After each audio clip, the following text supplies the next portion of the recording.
If you're presenting your PowerPoint slideshow and really want to emphasize a point, you can use your touchscreen, mouse, or digital pen to draw on the screen. Before you begin your presentation, click the Slideshow tab at the top of PowerPoint and make sure there's a check mark in the box next to Use Presenter View. If there's no check mark, add one now. Then start your slideshow by clicking From Beginning or From Current Slide while you're in Presenter View. You'll see a toolbar at the bottom of each slide containing several icons. If you don't see it, just drag your mouse cursor or pen to the bottom to bring it up.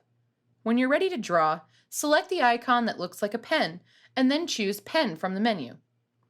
You can now use your mouse, digital pen, or touchscreen to draw anywhere on the slides. The pen draws in red by default, but you can change its color by selecting the pen icon again, choosing ink color, and then selecting a new color from the palette.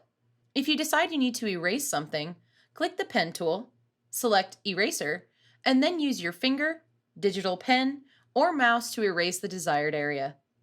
Or, to erase everything you've drawn on the slide so far, select Erase All Ink on Slide.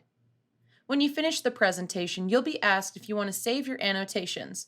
Select Discard if you don't want to keep what you've drawn, or choose Keep to add your illustrations to the slides permanently.